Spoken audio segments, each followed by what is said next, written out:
எனவே கட்சிகளுக்கு அப்பாற்பட்டு தமிழர்கள், தமிழ்நாட்டு இளைஞர்கள், மாணவர்கள் இந்த இந்தி திணிப்பை எதிர்த்து, மும்மொழி கொள்கையை எதிர்த்து களம் காண முன்வர வேண்டும். அவ்வளவுதான்.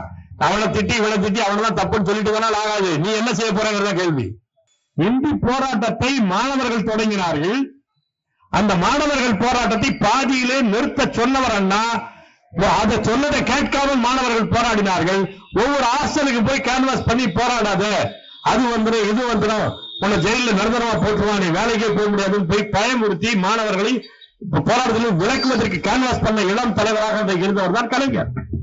இந்த காவியும் கார்பரேட்டும் சேர்ந்து செய்கிற ஒரு சதி திட்டம் தான் இந்த கல்விக் கொள்கை. அதுல ஒரு கூறு தான் இந்த இந்தியை திணிக்கிற PMC பள்ளிக்கூடமே தவிர அதுவே முழுசும் அல்ல. முதல்ல இதையாவது புரிஞ்சுக்கணும். அதனாலதான் நீங்க ஆங்கில மருத்துவர் பாருங்க, அவன்கிட்ட பேசவே மாட்டான், கைய பிடிப்பான், ஏதாவது மருந்து எழுதுவான், அப்படி பிடிப்பான். நீங்க கேட்டீங்கன்னா நான் டாக்டரா நீ டாக்டரான்னு கேட்டுருவான். ஏன்னா உரையாடலுக்கு அங்க வேலை இல்லை. ஆங்கிலம் என்ற இடத்தில் உரையாடலுக்கு வேலை கிடையாது, அதிகாரத்துக்கு தான் வேலை. ஒரு காவியும் கார்பரேட்டும் சேர்ந்திருக்கிற ஒரு சதி திட்டத்தின் பேர் தான் கல்விக் கொள்கை. அதிலே ஒரே ஒரு கூறு தான் ஹிந்தி திணிப்பு என்பது. மற்ற கூறுகளை எல்லாம் தமிழ்நாடு அரசு செயல்படுத்திட்டு இருக்கிறார். யூனியன் ஆஃப் ஸ்டேட்ஸ் தான் அது. நீ ஸ்டேட் என்பது மாநிலம் என்பது இல்லை என்று சொன்னால் இந்தியா கிடையாது. இந்த இந்திய அரசாங்கத்தினுடைய கல்விக் கொள்கையால், கல்வி மறுப்பு கொள்கையால் பணம் சம்பாதிக்க போகிறவன் இந்த கட்சிக்காரன். அவனை நம்பாத. எந்த கூலி வேலை கிடைத்தாலும், தேங்காய் பிடிக்கிற வேலை கிடைத்தாலும் வரேன்னு சொல்லி வரான்ல ஒரு இந்தி பேசி, இந்தியை தாய்மொழியாக கொண்டவன் அல்லது இந்தியை தன்னுடைய பேச்சு மொழியாக கொண்டவன், அவனுடைய பேச்சு மொழியாக கொண்டவனுக்கே அவனுடைய ஊர்ல அது வேலை தராத போது நீ சும்மா வேலைக்காக கத்துக்கிட்டு போறவனுக்கு எப்படி அந்த இந்தி வேலையை கொடுத்துரும்? இன்னொரு ரத்த ஆறு ஓடு. இந்த கதையெல்லாம் அவனுக்கு தெரியும். உன்னோட அவன் மச்சான், அவனுக்கு தெரியும். ஏன்னா உன்னோட சேர்ந்து இருந்தவன், அவனுக்கு காலடியில் கீழ் மந்திரி பெற்றவன், உன்னை வந்து அவனுக்கு தெரியும்.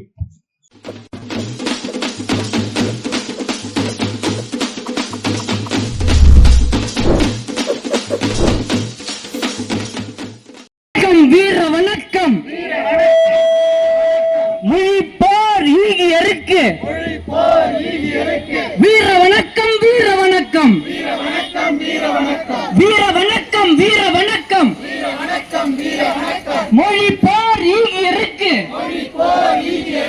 வீர வணக்கம், வீர வணக்கம்.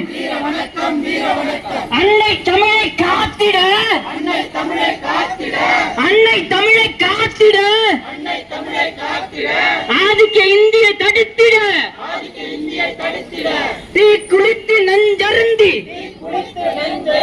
தீ குளித்து நஞ்சருந்தி, சிறை சென்று உயிர் நீத்த, சிறை சென்று உயிர் நீத்த ஈகியருக்கு வீர வணக்கம். இந்திய அரசு மூன்றாவது மொழி என்ற பெயரால் தமிழ், ஆங்கிலம் தாண்டி மூன்றாவதாக இன்னொரு மொழி எது வேண்டுமானாலும் படியுங்கள் என்ற நல்ல வார்த்தைகள் கூறி இந்தியை திணிக்கிற அடாவடியில் இறங்கி இருக்கிறது. இந்திய அரசின், மோடி அரசின் இந்த அடாவடித்தனத்தை கண்டித்து அதோடு சமர்புரிய தயாராக இல்லாமல் வெறும் வெட்டுவேட்டு வசனங்களை பேசிக் கொண்டிருக்கிற தமிழ்நாடு அரசை எச்சரித்து தமிழ் தேசிய பேரியக்கத்தின் சார்பில் இந்த கண்டன ஆர்ப்பாட்டம் நடந்து கொண்டிருக்கிறது. எனக்கு முன்னாலே பல தோழர்கள் இதனுடைய கூறுகளை விளக்கி சொல்லி இருக்கிறார்கள். இந்த இந்தி திணிப்பு, ஆங்கில திணிப்பு எது வந்தாலும் பிரச்சனை மாணவர்கள் ஒரு விதமாக அதை கருதுவார்கள். நேற்றைக்கு மாணவராக இருந்து இன்றைக்கு பெற்றோராக இருக்கிறவர்கள் வேறு விதமாக கருதுவார்கள். இதுதான் ஆட்சியாளர்களுக்கு ஒரு வாய்ப்பை வழங்குகிறது.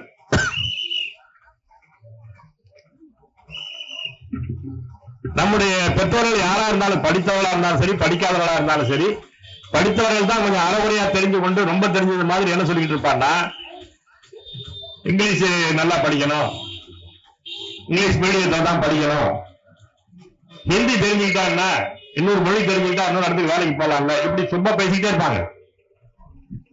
இது படிக்கிற மாணவர்களுக்கு என்ன நிலை, சொல்லிக் கொடுக்கிற ஆசிரியருக்கு என்ன நிலை என்பதை பற்றியெல்லாம் அவங்களுக்கு கவலை இல்லை.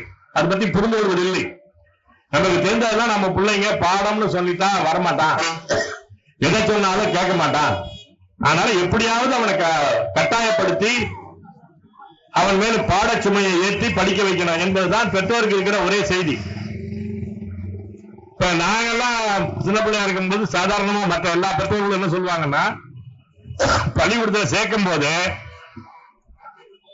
நீங்க கவலைப்படாம அடிங்க சார், கண்ணு மட்டும் 2 மட்டும் வச்சுட்டு மத்தால உரிச்சாலும் பரவாயில்ல, அப்படிதான் பேசி அனுப்புவாங்க.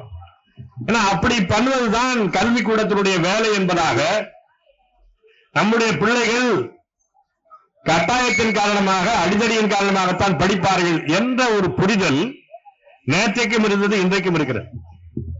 ஆனால் நாம் எல்லாம் மாணவராக இருந்து விட்டு வந்தவர்கள் தான். ஆனாலும் நாம் மாணவராக இருக்கிற போது கருதுவது வேறு, நாம ஒரு வயதுக்கு மேல போனதுக்கு பிறகு கருதுவது வேறு. அதனுடைய விளைவுதான் ஆட்சியாளர்கள் நம்முடைய நன்மை என்று சொல்லியே ஒரு ஆதிக்கத்தை நம் மீது திணிக்கிறார்கள், நம்முடைய சம்மதத்தோடு திணிக்கிறார்கள். இந்தி திணிப்பை எதிர்த்து 1965 போராட்டம் நடந்தது என்று சொன்னால், ஆட்சி மொழியாக இந்தி திணிக்கப்படுவதை எதிர்த்து விழித்துக் கொண்டு மாணவர்கள் போராடினார்கள், பலரும் உயிர் விட்டார்கள். ஆனா இன்றைக்கு என்ன நிலைமை என்று சொன்னால், அண்ணாமலை தைரியமா கேட்கிறார்ல, பெற்றோர்கிட்ட கருத்து வாக்கெடுப்பு நடத்துங்க, இந்தி வேணுமா வேண்டாமா. கருத்து வாக்கெடுப்பு வச்சால் தம்ம இந்தி தோற்றுமான்னா உறுதியை சொல்ல முடியாது. ஏனென்றால் பெற்றோர் மத்தியில் அப்படி ஒரு தவறானது கருத்து இருக்குது. ஆங்கிலம் பற்றியும் தவறான கருத்து, இந்தியை பற்றியும் ஒரு தவறான கருத்து. இந்தி படிச்சா வேலைக்கு போயிடலாம். இந்தியை தாய்மொழியாக கொண்டவனே வேலை தேடி இங்க வர்றான். இதை பார்த்தாவது புரிந்து கொள்ள வேணாமா? கிராமத்துல உட்பட எந்த கூலி வேலை கிடைச்சாலும், தேங்காய் பிடிக்கிற வேலை கிடைச்சாலும் வரேன்னு சொல்லி வரான்ல ஒரு இந்தி பேசு, இந்தியை தாய்மொழியாக கொண்டவன் அல்லது இந்தியை தன்னுடைய பேச்சு மொழியாக கொண்டவன், அவனுடைய பேச்சு மொழியாக கொண்டவனுக்கே அவனுடைய ஊர்ல அது வேலை தராத போது, நீ சும்மா வேலைக்காக கத்துக்கிட்டு போறவனுக்கு எப்படி அந்த இந்தி வேலையை கொடுத்துரும்? இன்னைக்கு இருக்கிற பிரச்சனையே என்ன? அதை ஏற்க வைத்ததனுடைய விளைவுதான் இன்னைக்கு ரயில்வேலையோ வங்கிகள்லையோ இந்திய அரசனுடைய பணிகள் எதிலையுமே தமிழர்கள் அங்க தேர்ந்தெடுக்கப்படுவதே இல்லை. ஏன்? அதனுடைய போட்டி தேவை ஒன்று ஆங்கிலத்தில் வைக்கிறான் அல்லது இந்தியில் வைக்கிறான். இந்த 2 மொழியுமே தமிழர்களுக்கு அயல் மொழி, அந்நிய மொழி. 22 இவன் தட்டா கொடுத்தா தான் எழுதுவான். இவனுக்கு தமிழில் போட்டி தேர்வு வைத்தால் இவன் தமிழில் எழுதிவிட முடியும். ஆனால் இந்தியிலும் ஆங்கிலத்திலும் வைக்கிற போது நம் வீட்டு பிள்ளைகள் தோத்து போகிறான். அவனுக்கு இங்கிலீஷ் இல்லாமல் இந்தியில எழுத முடிகிற போது வட இந்தியாக்காரன் இந்தியில எழுதி தேர்வு பெற்று விடுகிறான். அதனால்தான் எல்லா இடங்களிலும் ரயில்வேலை பார்த்தால், அந்த மாதிரி இப்ப விமான நிலையத்தில் பார்த்தாலும் சரி, வங்கிகளில் பார்த்தாலும் சரி, நீங்க போய் பேங்க்ல போய் நீங்க ஒரு தமிழ்ல பேசி ஒரு வேலை வாங்க முடியல, ஒரு செய்தியை செய்ய முடியல. அவனுக்கு தமிழும் தெரியல, ஆங்கிலமும் தெரியல, ஹிந்தியில பேசுன்றான். நம்ம போட்ட பணத்தை எடுக்கிறதுக்கோ திரும்ப லோன் வாங்குறதுக்கோ எதை பேசினாலும் பேங்க்ல இருக்கிறவன்ட்ட நம்ம தமிழ்ல பேச முடியல. எல்லா இடத்துலயும் அந்த உத்தியோகம் எல்லாம் என்ன? மிக அதிக சம்பளம் வாங்கக்கூடிய இடம். எல்லா அதிக சம்பளம் வாங்கக்கூடிய இடத்திலும் இந்தியில் தேர்வு வைப்பதனாலேயே இந்திக்காரன் வந்து விடுகிறான். தமிழ்நாட்டிலேயே தமிழர்கள் தோற்று போகிறார்கள், வேலை மறுக்கப்படுகிறார்கள். சரி, படித்தவர்கள் கூட இன்னைக்கு என்ன ஆயிடுது? இந்த சுமாட்டோன்னு ஒரு பின்னாடி பேக தூக்கிட்டு வீடு வீடா சாப்பாடு கொடுத்துட்டு இருப்பா பசங்க. பல பேரை நிறுத்தி வச்சு கேளுங்க, அவன் பிடெக் படிச்சிருக்கிறான், பிஇ படிச்சிருக்கிறான், அல்லது டிப்ளமாவது படிச்சிருக்கிறான். அதெல்லாம் வேலை கிடைக்காமல் சாப்பாடு கூட தூக்கிட்டு இருக்கிறான். ஆனா அந்த வேலைக்கும் இப்போது என்ன வந்துட்டான்? இந்திக்காரன் வந்துட்டான். நீ படித்து விட்டு கூலி வேலைக்கு போவதா இருந்தாலும் கூட கூலி வேலைக்கு அவன் வந்துட்டான். இப்படி எல்லா இடத்திலும் இந்திக்காரன் தமிழ்நாட்டுக்குள் வருகிற போது நீ ஒன்றை யோசிக்க வேண்டாமா? அவன் சொந்த ஊரை விட்டு சும்மா வரமாட்டான், சும்மா ஜாலிக்காக வரமாட்டான். அவன் ஊர்ல பிழப்பு இல்லைன்னா தான் இங்க வருவான். யாரும் சொந்த ஊரை விட்டு எளிதா கிளம்பிட மாட்டான். சொந்த ஊர்ல வேலை கிடைச்சிச்சுன்னா 10 ரூபாய் குறைவா இருந்தாலும் சொந்த ஊர்ல தான் இருப்பான். அது ஏன் இப்ப வர்றான்? ஒண்ணுமே அங்க கிடைக்கல. அப்ப நம்மள போய் என்ன பண்றான்? இந்தியை படிச்சுட்டு அங்க போன்னு சொன்னா ஒரு வேலையும் கிடைக்க போறது இல்லை. ஆனா இந்தியை படிக்க உனக்கு முடியாததுனால அந்த தேர்வுல நீ தோத்து போக, நீ மேல படிக்க முடியாது, உன மேல் படிப்பு தட்டிடும். இது எல்லாம் சேர்த்து வைத்த ஒரு சூழ்ச்சி தான் இந்திய அரசுடைய கல்விக் கொள்கை. இந்த 2016 முதல்ல வந்த போது அப்ப பெரும்பான்மை கிடைக்கல. 2019 திரும்ப கொண்டு வந்தாரு. அதை விட இன்னும் மோசமா கொண்டு வந்தா அதை 2020 சட்டமன்ற பேரால கொண்டு வந்தான். தமிழ்நாடு அரசு என்ன செய்யறான்னா, மோடி அரசு என்னென்னலாம் சொல்றானோ அதெல்லாம் முதல்ல அவர் என்ன பண்ணுவாருன்னா தலைப்பு செய்தியே மறுத்துருவாரு. ஸ்டாலினுடைய தந்திரமே எப்படின்னா, திராவிட மாடல் தந்திரம் எப்படின்னா, புதிய கல்விக் கொள்கை என்ற பெயரால் மோடி அறிவித்திருக்கிற கல்விக் கொள்கையை ஏற்க மாட்டோம், தமிழ்நாடு ஒரு காலத்திலும் ஏற்காது. இந்த நிமிஷம் வரல வசனம் பேசிட்டு இருக்கிறாரு. ஆனால் அவர் செய்து கொண்டிருப்பது என்ன, இல்லம் தேடி கல்வி, நான் முதல்வன் என்றும் எழுத்தும். இதெல்லாம் என்ன? இதெல்லாம் மோடி கல்விக் கொள்கையில் 2020 இருப்பது தானே. தனித்தனியாக அவன் இந்தியில வச்சிருக்கிற பேரை தமிழ்ல மாத்தி அவன்கிட்ட பணம் வரணுங்கிறதுக்காக ஒண்ணு செய்து கொண்டிருக்கிறார்கள். இந்த இல்லம் தேடி கல்வின்னு வந்துச்சுன்னா என்ன ஆகும்? பள்ளிக்கூடத்தை மூடுறதுக்கு அவன் ஏற்பாடு பண்றான்னு அர்த்தம். இது நமக்கு புரியறதே இல்லை. இல்லம் தேடி கல்வியில வந்துருச்சுன்னா என்ன ஆகும்னா, ஏற்கனவே பள்ளிக்கூடங்கள்ல முதல்ல பசங்க வரல அப்படின்னு ஆசிரியர் எண்ணிக்கை குறைப்பான். ஏற்கனவே ஓராசிரியர் பள்ளி, ஈராசிரியர் பள்ளி நிறைய இருக்குது. கிராமப்புறங்கள்ல பள்ளிகள் என்பது கவனிக்கப்படாத இடம். அதிகபட்சம் சத்துணவு கிடைச்சா போதுன்னு பசங்க போறது நம்பருக்கெல்லாம் வச்சிருக்காங்க, தவிர அங்க ஒண்ணும் வெளி கொடுப்பதில்லை. அதற்கான ஆசிரியர் கிடையாது. அந்த மாதிரியான பள்ளிக்கூடங்கள் கூட கொஞ்சம் கொஞ்சமா மூடிட்டு அதுக்கு பதிலாக சும்மா ஒரு 2000 ரூபாய்க்கு வேலை இல்லாத பசங்களை, படிச்சுட்டு வேலை தேடிட்டு இருக்கிற பையன்களை 2000 ரூபாய் கொடுத்து நாங்க இல்லம் தேடி கல்விக்கு அனுப்புறேன்றான். இதை நிரந்தரப்படுத்தின இந்த இல்லம் தேடி கல்வி என்பதை நிலைப்படுத்தி விட்டார் என்றால், இந்த ஃபார்மல் எஜுகேஷன் சொல்லக்கூடிய முறை சார்ந்த கல்வி இருக்க, ஒரு பள்ளிக்கூடம், அதுல ஒரு ஆசிரியர், அதுல கரும்பலகை, அதற்கான இந்த பரிசோதனை கூடம், இந்த மாதிரி ஏற்பாடு எதுவும் இருக்காது. அதுக்கு பதிலாக என்ன பண்றான்னா, PM ஸ்ரீ அப்படிங்கிற பேரால சில பள்ளிக்கூடங்களை மட்டும் கொண்டு வரான். அதுதான் இப்ப உடனடி பிரச்சனை. இந்த PM ஸ்ரீ என்ற பள்ளி நீங்க தமிழ்நாட்டில் ஏற்றுக்கொள்ளணுங்கிற தமிழ்நாடு அரசாங்கம் ஏற்றுக்கொள்ளல. அதனால என்ன பண்ணிட்டா, 2100 கோடி ரூபாய் தர வேண்டிய நிதியை நிறுத்தி வச்சிருக்கிறான். தொடர்ந்து தர முடியாதுங்கிறான், இனிமேலும் தர முடியாது. நீ எப்ப இந்த கொள்கையை ஏற்று செயல்படுத்துறியோ அப்பதான் பணம் கொடுப்பான். இந்த PM ஸ்ரீ பள்ளிக்கூடத்தில் நீங்க போய் பார்த்தீங்கன்னா, ஹிந்திக்கு ஆசிரியர் உண்டு, அதுல ஒரு பாதி பேர் இங்கிலீஷ் ஆசிரியர் உண்டு, சமஸ்கிருதத்துக்கு ஹிந்திக்கு இணையான ஆசிரியர் எண்ணிக்கை உண்டு. வேறு மொழிகளுக்கு தினம் 100 ரூபாய் கூலிக்கு அவன் எழுதிருக்கிறான். PM ஸ்ரீ திட்டத்தை நீங்க எடுத்து நீங்க கூகுள்ல தட்டினீங்கன்னா எல்லாருக்கும் தெரியும். தினம் 100 ரூபாய் கூலிக்கு பார்ட் டைம் டீச்சர்ஸ் தமிழுக்கு வந்தா நான் தமிழ் எடுப்பேன். அதுவும் குறைந்தபட்சம் 15 மாணவர்கள் ஒரு செக்ஷன்ல நான் தமிழ் வேணும்னு கேட்கணும், தமிழ் பாடம் வேணும்னு கேட்கணும். கேட்டா ஆனா அவன் நான் சொல்லிக் கொடுக்கறதுக்கு கூட 100 ரூபாய் கூலிக்கு ஒரு நாளைக்கு 100 ரூபாய் கூலிக்கு ஒரு ஆசிரியர் கிடைச்சான்னா அந்த இடத்துல மட்டும் தான் வைப்பேன்.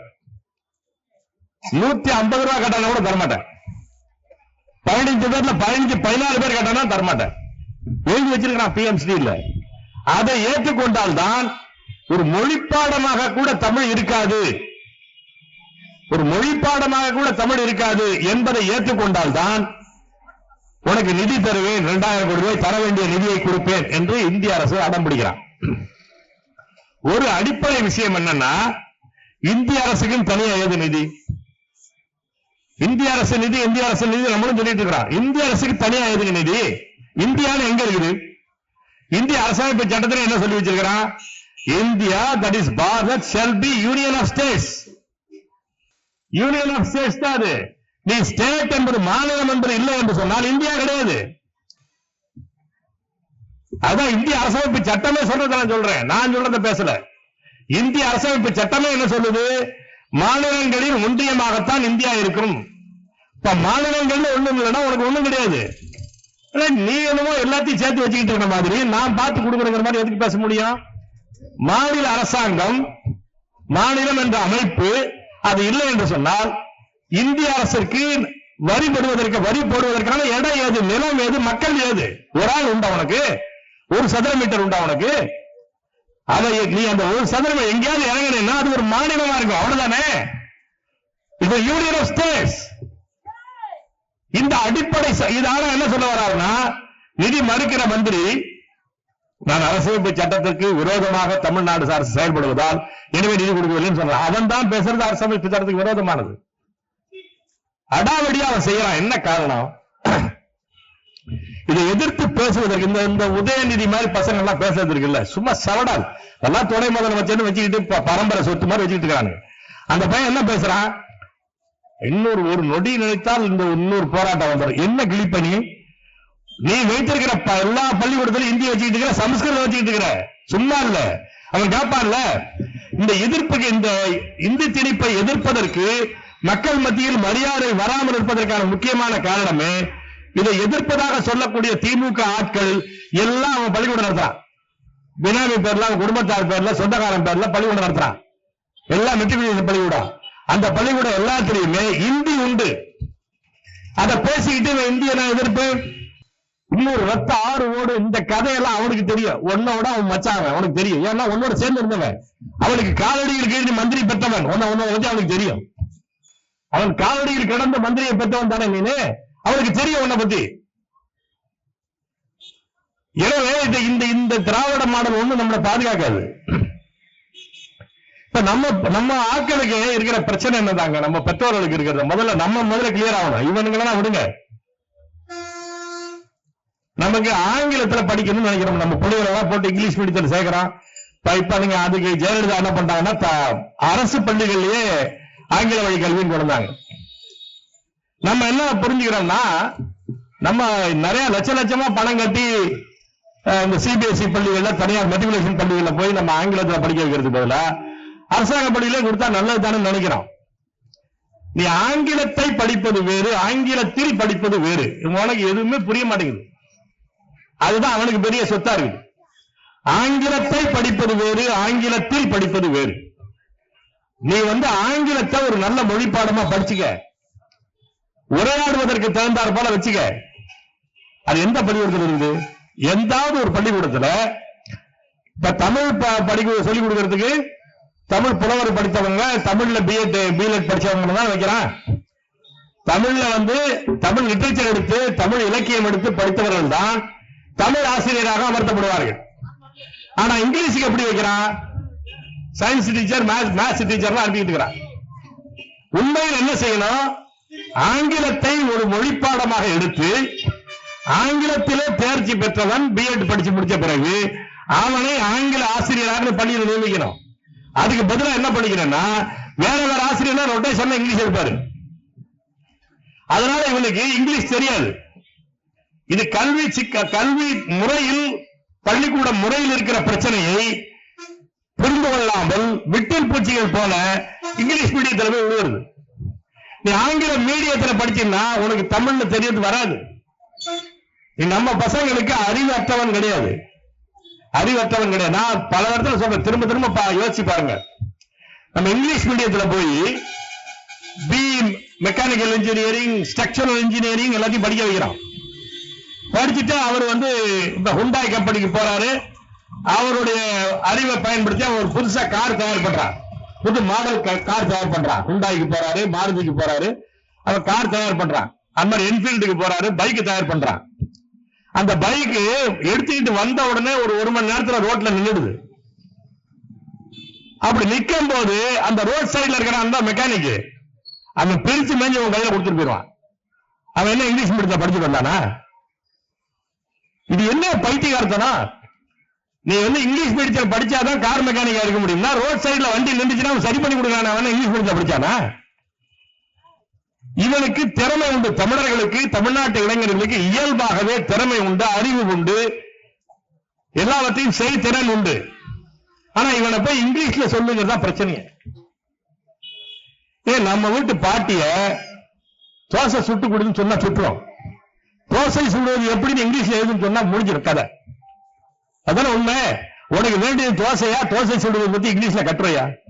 உனக்கு தோசை தானே வேணும், தோசை அவங்க பண்ணி கொடுத்தார, முடிஞ்சு போச்சு இல்ல? உனக்கு வேண்டியது அவ்வளவுதானங்க. இதை புரியாமல் நாம வந்து இங்கிலீஷை லெட்டர் பண்றதே ஒரு பெரிய கல்வின்னு நம்ம நினைச்சுக்கிட்டு இருக்கிறோம். ஆங்கிலத்தை ஒரு மொழிப்பாடமாக படி, தப்பு இல்ல, சரி, தேவை. ஏன்னா நமக்கு இன்னொரு மொழிங்கிறது தேவை. நமக்கு இயல்பா ஆங்கிலம் என்பது வெள்ளக்கால காலத்துல வந்துருச்சு, இருக்கட்டும். இப்ப நீங்க காரைக்கால பாண்டிச்சேரிக்கு போனீங்கன்னா அவன் பிரெஞ்சு படிக்கணும், படிச்சுட்டு போட்டோம். அப்படி இங்க ஆங்கிலம் படிக்கட்டும். ஆங்கிலத்தை ஒரு மொழிப்பாடமாக படிக்கலாம், உரையாடல் அளவுக்கு தெரிஞ்சுக்கலாம். அதுக்குரிய ஆசிரியர் அமர்த்தப்படுறது இல்ல. நீங்க ஏன் வந்து இப்ப தோழர் ஒருத்தர் கேட்டார்ல, நீங்க வந்து தமிழ் நீங்க இந்தியில உரையாடிட்டு முடியுமானே? இப்ப சிபிஎஸ்இ படிக்கிறவ இங்கிலீஷ்ல இருக்கிறவங்க உரையாட தெரியாது. இப்ப எனக்கு தெரிஞ்ச ஒரு கடை வச்சிருந்த ஒரு நோட்டு புத்தகம் விற்கிற கடை ஒருத்தர், ஒரு பையன் புதுசா பேனா வாங்குறான். பேனா வாங்கினவன அவர் எழுதி பாக்குறாருல்ல, அவர் அப்படியே இங்கிலீஷ்ல அவர் பேரை எழுதி பாக்குறாரு. அவனை கையை பிடிச்சாரு. உடனே நீ இங்கிலீஷ்ல கையெழுத்து போறது இல்ல, அப்படியே 4 வரி எழுதி இங்கிலீஷ்ல பிழை இல்லாம வராது. ஏன்? இவன் மொடைக்காக இங்கிலீஷ் படிக்கிறான், இது அவன் மூளையை ஏறாது. ஏனென்றால் உரையாடலுக்கான வாய்ப்பே கிடையாது. அந்த உரையாடல் வகுப்பாக நீங்க ஆங்கில வகுப்பை நடத்திட்டீங்கன்னா போதுங்க. நம்ம பெற்றோர்களுக்கு இருக்கிற ஒரே பிரச்சனை என்ன, நம்ம பிள்ளை இங்கிலீஷ்ல பேசணும், அவ்வளவுதானுங்க. இங்கிலீஷ்ல பேசுறது வேற, இங்கிலீஷ்ல படிக்கிறது வேற. இங்கிலீஷ ஒரு மொழிப்பாடமாக படிக்கிறது என்பது வேற, இங்கிலீஷ்ல நீங்க கணக்கு படிக்கிறது என்பது வேற. எனக்கு தெரிந்து ஒரு மருத்துவர் சிதம்பரத்துல, அவரோட மருத்துவமனைக்கு பேர் மணியரசன் மருத்துவமனைன்னு பேரு. அவர் பையனுக்கு பேர் மணியரசன். சின்ன வயசுல அந்த பையன் போயிட்டான், அதனால அவர் பேர்ல வச்சிருக்கிறாரு. அவர் இப்ப தலைக்கு மேல என்ன எழுதியிருப்பாருன்னா, தமிழ் தெரிந்தோர் தமிழிலேயே பேசுகன்னு எழுதியிருப்பாரு. அவர் இயல்பா தமிழ் பற்று உள்ளவர் தான். நான் என்ன போய் அவரை கேட்டேன்னா, உங்களுக்கு தமிழ் பற்றெல்லாம் ஏங்க கிளினிக்ல காட்டுறீங்க அப்படின்னு கேட்டேன். ஏங்க அதெல்லாம் கிடையாது, என் தொழிலுக்கு ஆபத்து அது. ஏன்னா வரவன் என்ன பண்றான்னா, அவரு அப்படியே இடக்க நடக்கலாம், ஒரு வெளியே தெரியாம இங்கிலீஷ்ல சொல்றாராம். அவருக்கு வயிற்றால போகுது. இவன் என்ன சொல்லுவான்னா, சார் டிசென்ட்ரி சார். டிசென்ட்ரி என்ன, கொதிப்பா போறது. டயரியா என்பதுதான் தனித்தனியா போறது. இவர் இங்கிலீஷ்ல சொல்றதுக்காக இவன் டயரியாவை போய் டிசென்ட்ரின்னுவான். டிசென்ட்ரிக்கு ஒரு மருந்து கொடுத்தாருன்னா கதை முடிஞ்சு போச்சு, இன்னும் பிடிச்சிட்டு அடிக்கும். ஏன்னா அதான் சொல்றாரு, நீங்க வந்து இங்கிலீஷ்ல பேசலன்னு சொல்லி, அதுவும் மருத்துவத்தில் நீங்க போய் இங்கிலீஷ்ல கொடுத்தீங்கன்னா ஒண்ணும் தெரியாது. நம்ம உடல் என்பதோடு நீங்க பேசணும்னா பேஷண்ட் என்னன்னு தெரிஞ்சுக்கணும், உரையாடணும். அதனாலதான் நீங்க ஆங்கில மருத்துவர் பாருங்க, அவன்கிட்ட பேசவே மாட்டான், கைய பிடிப்பான், ஏதாவது மருந்து எழுதுவான், அப்படி ஏதாவது பிடிப்பான். நீங்க கேட்டீங்கன்னா நான் டாக்டரா நீ டாக்டரான்னு கேட்டுருவான். ஏன்னா உரையாடலுக்கு அங்க வேலை இல்லை. ஆங்கிலம் என்ற இடத்தில் உரையாடலுக்கு வேலை கிடையாது, அதிகாரத்துக்கு தான் வேலை. அதிகாரத்தோடு வருவது ஆங்கிலம் என்பது. உரையாடலுக்கோ ஜனநாயகத்திற்கோ அந்த கல்வி பரவலுக்கோ அதுல வேலையே கிடையாது. ஆனா அதை தான் நாம விரும்பி போய் சேர்க்கிறோம். என்ன நினைக்கிறோம்னா, நம்ம பிள்ளை இங்கிலீஷ்ல பேசணும், அவ்வளவுதாங்க. நமக்கு இருக்கிற ஒரே விஷயம் தானே அது. நீ இங்கிலீஷ படி போதும், ஆங்கிலத்தை ஒரு மொழிப்பாடமாக படி. உன்னுடைய கணக்கு, இந்த பூகோளம், சரித்திரம், அறிவியல், பொறியியல், மருத்துவம் எல்லாத்தையும் தமிழ்ல படி. தமிழ்ல படிச்சுட்டா உனக்கு புரியும், நீ ஒழுங்கா வேலையை பார்க்கலாம். கடைசியா நீ என்ன செய்ய போற, படிச்ச கல்வியை வச்சுக்கிட்டு ஏதாவது ஒரு உற்பத்தி செய்ய போற, விநியோகம் செய்ய போற, ஒரு பேங்க்ல வேலை பார்க்க போற, அதுதானே. அதுக்கு எதுக்கு இங்கிலீஷ்ல போட்டு மல்லு கட்டுற? இது ஒரு அடிப்படை அறிவு. இது தெரியாததுனால நாம இங்கிலீஷ் போறோம். அதுக்கு அடுத்த ஸ்டெப் வேணா வந்துட்டான், நீங்க வந்து ஹிந்தி படிக்கிட்டு வந்துட்டான். ஹிந்தி படிச்சாதான் உலகத்துக்கு இந்தியா முழுசும் போகலாம். இந்தியா முழுசும் இந்தியாவில் இருக்கிறவங்க இங்க வர்றான்,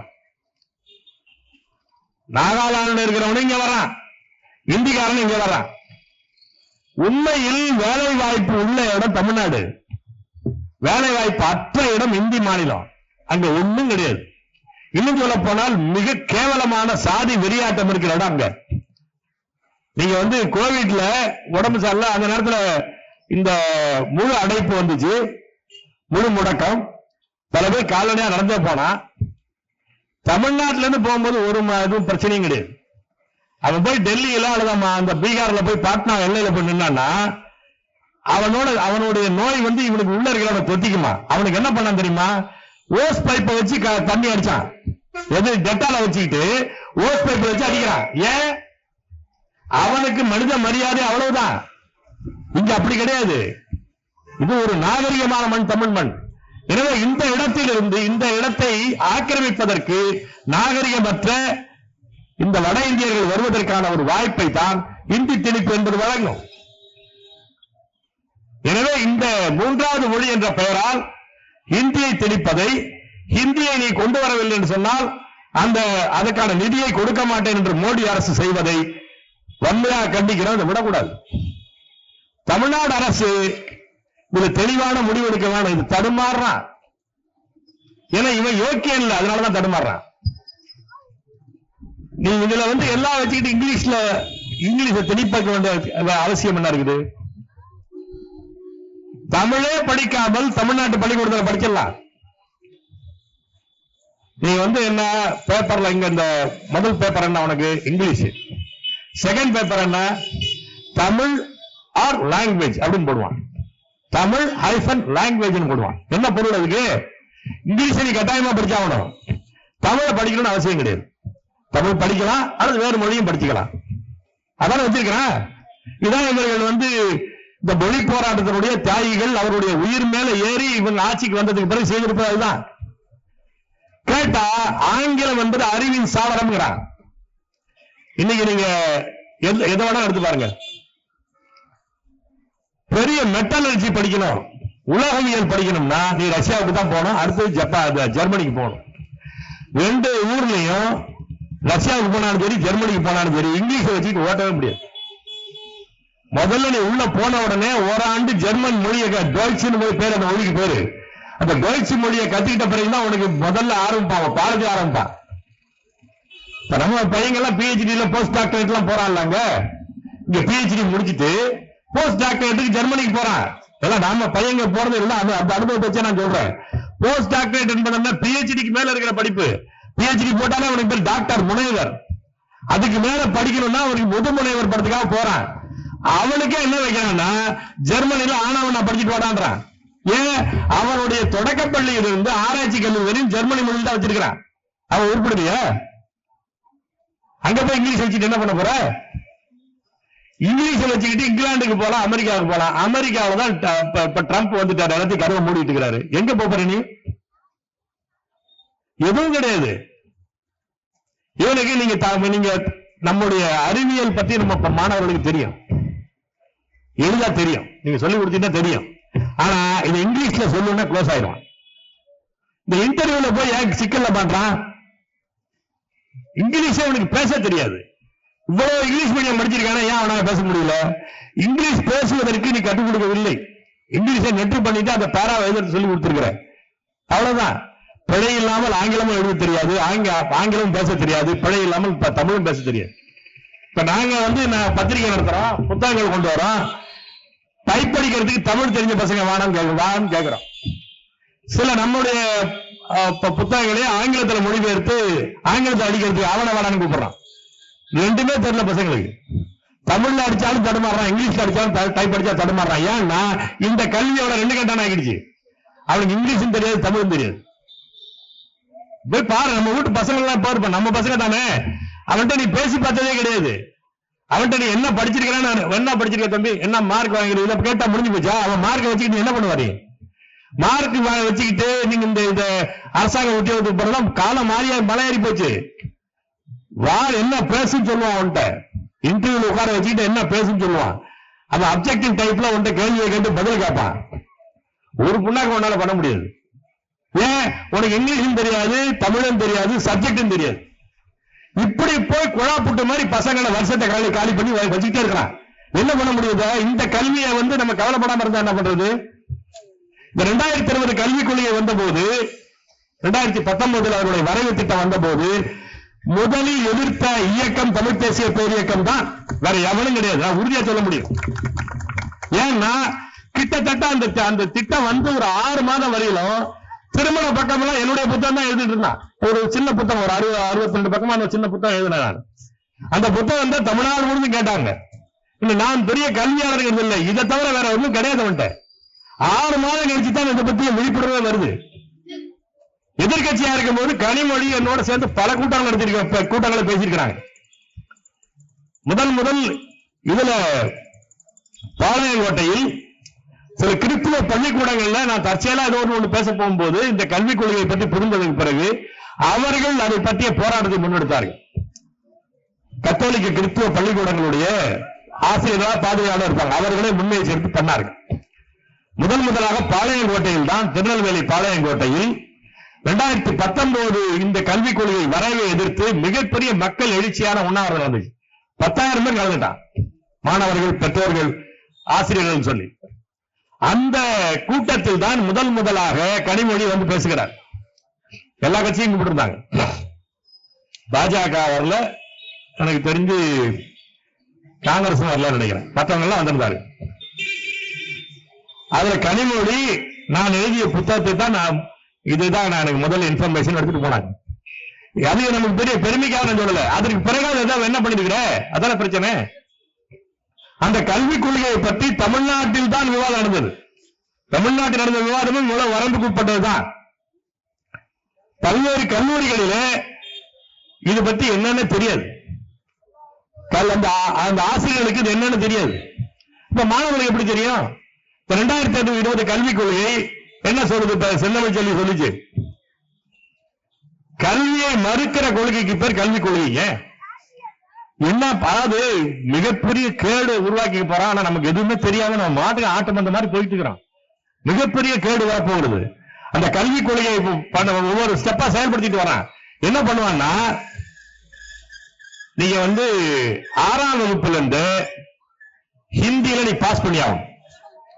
ஹிந்தியில நீ ஃபெயில் ஆயிட்டேன்னா 7ஆம் வகுப்புக்கு நீ போக முடியாது. இந்த பாஸ் ஃபெயில் சிஸ்டத்தை திரும்ப கொண்டு வரான். 8ஆம் வகுப்புல இருந்து ஹிந்தி மட்டும் இல்ல, சமஸ்கிருதத்தை நீ படிச்சாகணும். சமஸ்கிருதம் நீ கோயில விளையாடுறதுக்கு படிக்க போற, சமஸ்கிருதத்தை படிச்சாகணும். அதுலயும் மார்க் வாங்கணும். அதுல என்னன்னா, அதுல மட்டும் மார்க் கிரேஸ் மார்க் கொடுக்குறான். 25 மார்க் வாங்கினா நீ பாஸ். சரி, இதுல நான் பாஸ் ஆகலன்னா நீ பாஸ் இல்ல, ஃபெயில். சரி, கல்லூரிக்கு போறான். கல்லூரி இந்த 10th போறான், அப்புறம் +2 போறான். நான் +1 படிச்சுட்டு நல்லா மேல முடியலன்னு சொல்லிட்டா, உனக்கு ஒண்ணும் இல்ல, உனக்கு சர்டிபிகேட் தந்துடுறேன். சர்டிபிகேட் வச்சுக்கிட்டு நீ கூலி வேலைக்கு போயிடு. என்ன என்று சொன்னால், இன்றைக்கு என்ன தேவைப்படுகிறது? இந்த காவியும் கார்பரேட்டும் சேர்ந்து செய்கிற ஒரு சதி திட்டம் தான் இந்த கல்விக் கொள்கை.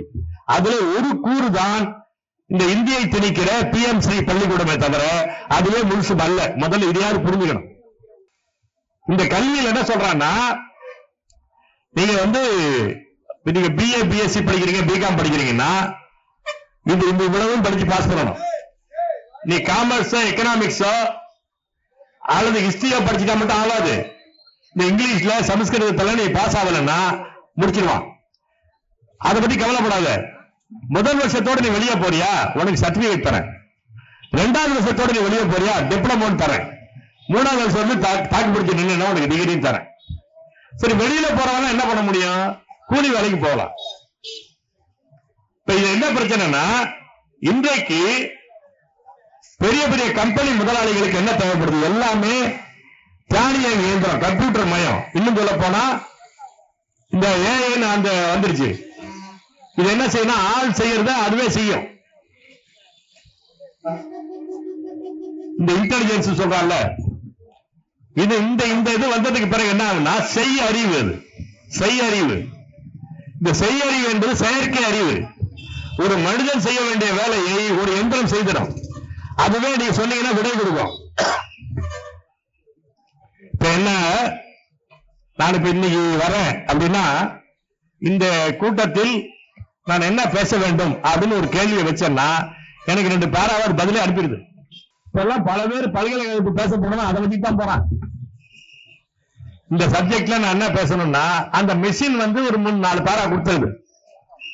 அதை வச்சுக்கிட்டு அவர்களே இவர்களே எனக்கு இனியவர்களே தன்னவர்களே இந்த மானிய தேனையை சேர்த்துட்டானா அவன் பேசி முடிச்சிருவான். இப்படி செய்யக்கூடிய மிஷின் வந்து விட்டது. எனவே இன்றைக்கு இருக்கிற தொழிற்சாலைகளுக்கு நேரடியாக ஆட்கள் வேலை செய்து அந்த தொழில்நுட்பம் தெரிந்தவன் தேவையில்லை.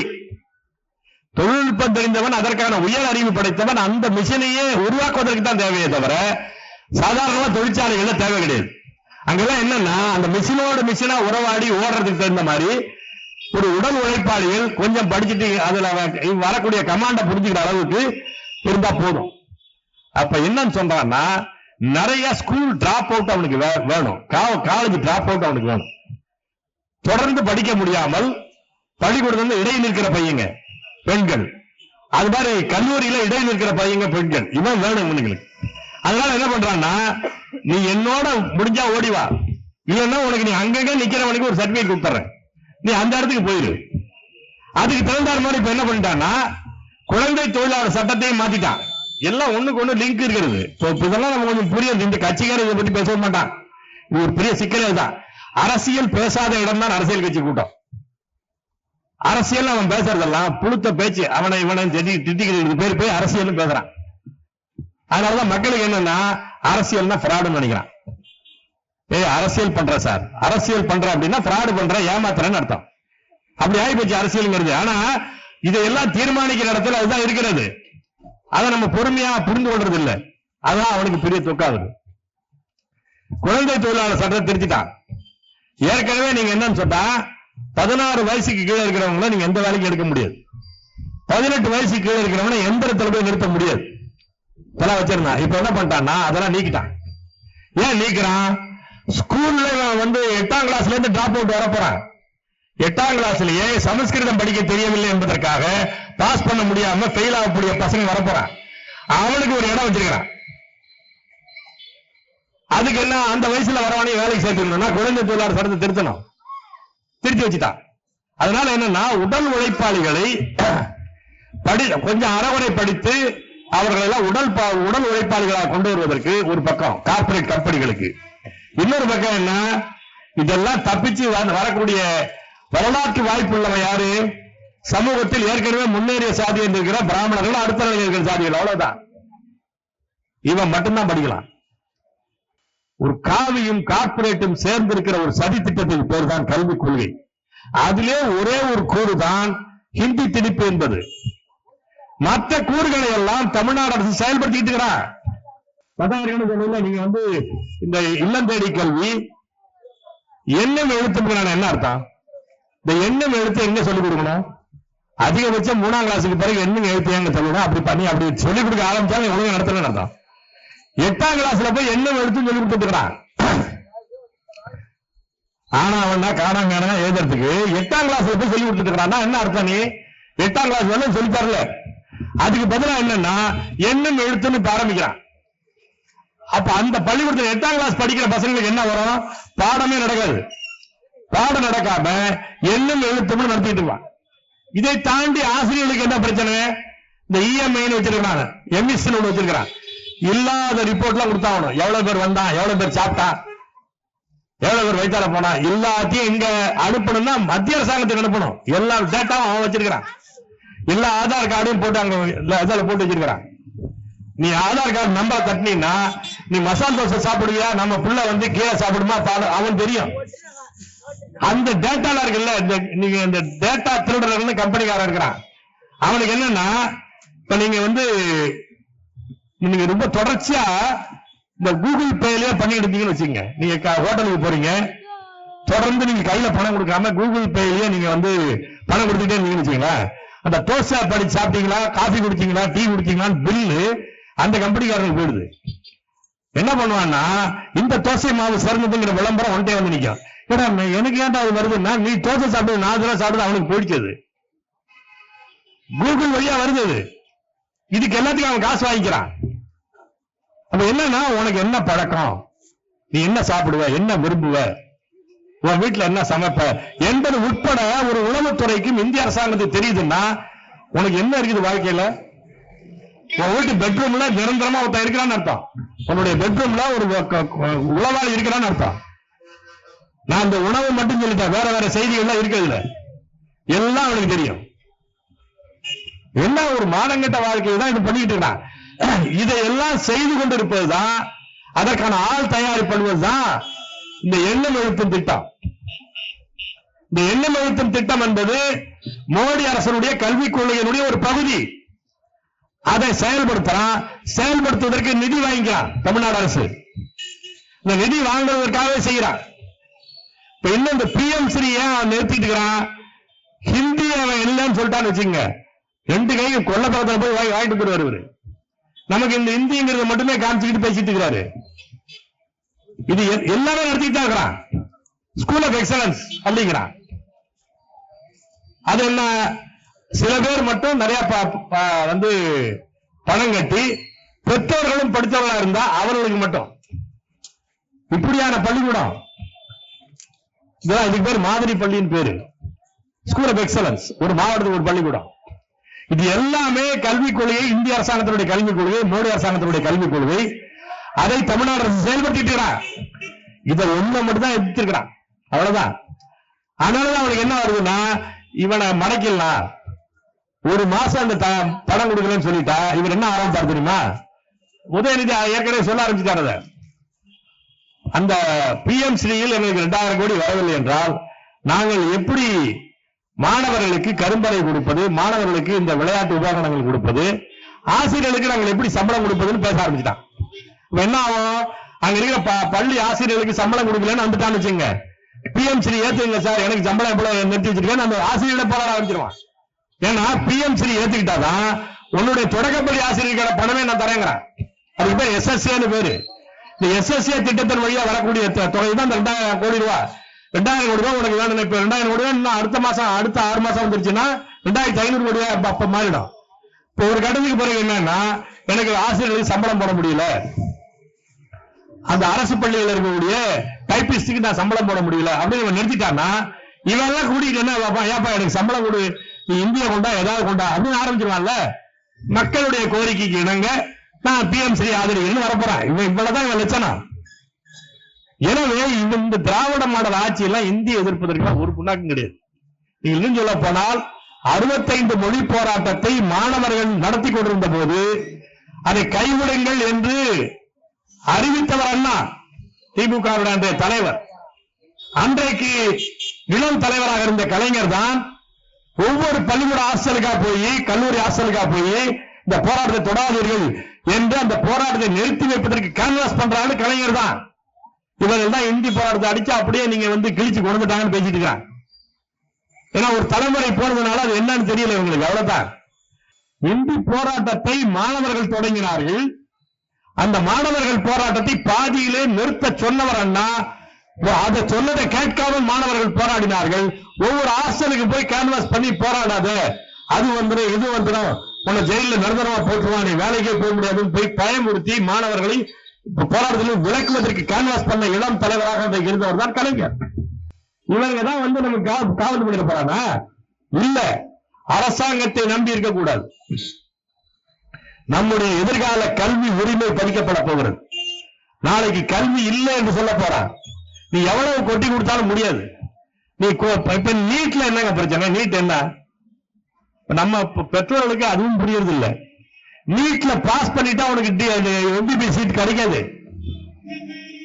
நீட்ல நீ 90 மார்க் கூட வாங்கிடலாம், சீட்டு கிடைக்காது. பர்சன்டேஜ் வேற, பர்சன்டைல் வேற. உனக்கு ஒண்ணும் புரியாம வச்சுட்டு இருக்கான். பர்சன்டைல் என்பது ரேங்க், பர்சன்டேஜ் என்பது சதவிகிதம். நீ பர்சன்டேஜ பாத்துக்கிட்டு நான் புள்ள பிரமாணமா படிச்சுட்டான்னு சொல்லிட்டு இருக்க.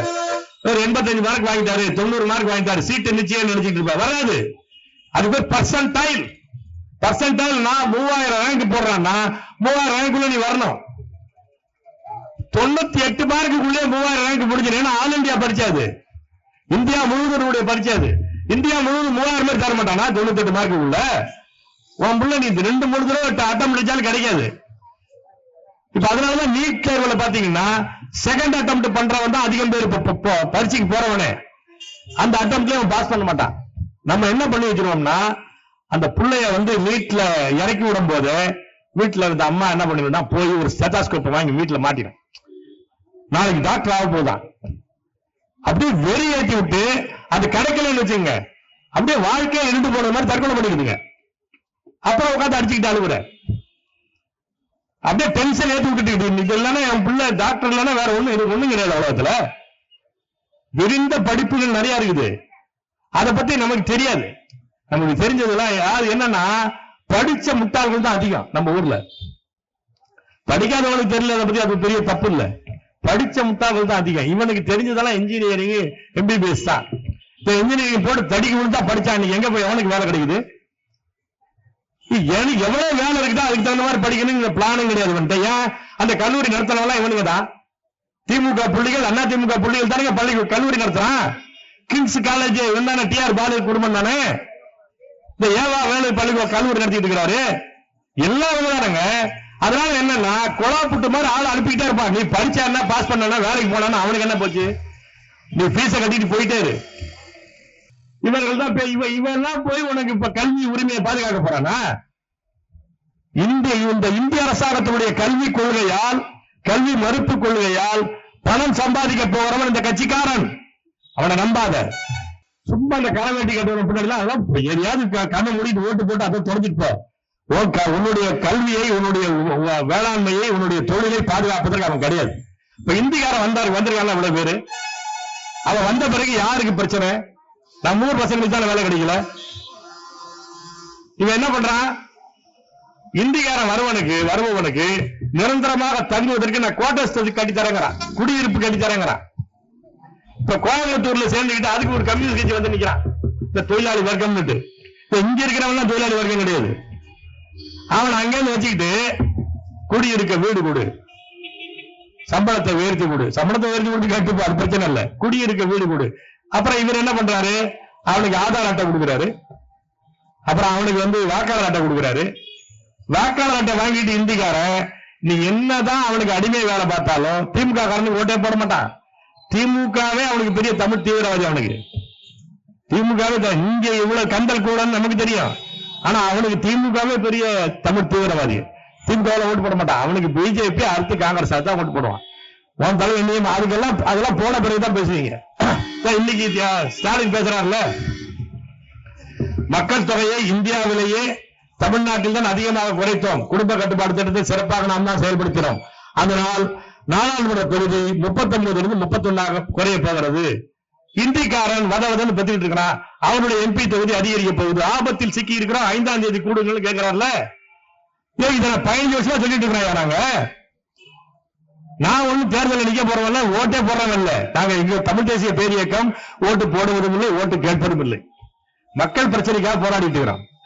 நாங்க சொல்றோம் 15 வருஷத்துக்கு முன்னாடி சொல்லிட்டு இருக்கோம், எம்பி தொகுதி குறைய போகுது, உங்க ஊர் வேலையை அவன் எடுக்க போறான். இவனுக்கு இப்ப என்ன, அவனுக்கு நிரந்தர வீடு கட்டித்தரேன்னா அவன் ஓட்டு வாக்காளர் இன்னைக்கு 2 வகையில் ஆயிடுது. என்னன்னா, தமிழர்களுடைய மக்கள் தொகை குறையுது, அந்த இடத்துல அவன் இந்திக்காரன் வந்து உட்கார்ந்துறான்னா உனக்கு ஓட்டு போடுறவன் குறையிறான், பிஜேபிக்கு ஓட்டு போடுறவன் அதிகரிக்கிறான், உன் தொகுதியும் குறையுது, தொகுதிக்குள்ள ஓட்டும் குறையுது, செத்து சுண்ணாம்பாவ. அதை பத்தி எங்களுக்கு கவலை இல்ல. ஆனா தமிழ் இனத்தில் நீ எவனோ ஓடுறவனோ நிக்கிறவனோ தமிழ் இனத்தை சேர்ந்தவன் எம்எல்ஏ இருந்தா நமக்கு மகிழ்ச்சி. இங்க போய் இந்திக்காரன் உட்கார்ந்தானே என்ன வருது? திமுகவோ அண்ணா திமுக கல்சடையோ எவனா இருக்கட்டும். ஆனா நம்ம ஊருக்காரன் இருந்துட்டானா நம்ம சண்டையால் போடுவதா நமக்கு போய் பார்க்கலாம். இந்திக்காரன் வச்சுட்டு அவன்கிட்ட என்ன பேசுவ நீ? ஒரு மாணவ உள்ளவன் அப்படி பண்ண முடியுமா? நமக்குள்ள ஒருத்தன் வரட்டும், அப்புறம் மாத்துவோம், ஏதோ பண்ணிட்டு போவோம்.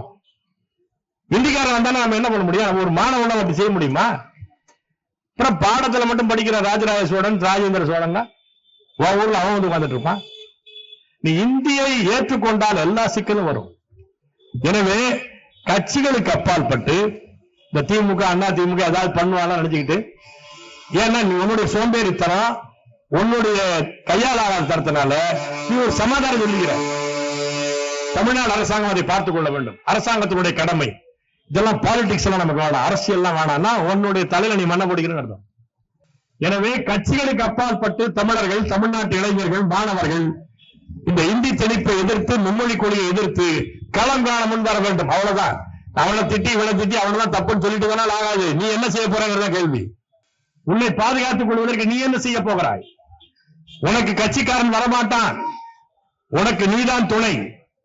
நீ ஒரு 1000 பேர் திரண்டு நின்றால் அவன் 1,00,000 பேர் திரண்டு நிற்பதற்கு சமம். ஏன்? அந்த 1,00,000 பேர் எல்லாரும் 300 ரூபாய் 400 ரூபாய் காசு வாங்கிட்டு தான் வண்டியில் ஏறிப்பான். நீ உன்னுடைய சொந்த உணர்வின் காரணமாக, சொந்த இந்த தமிழர்களை பாதுகாக்க வேண்டும் என்ற உணர்வின் காரணமாக வந்து நின்றால் அதற்கு தான் பலம்.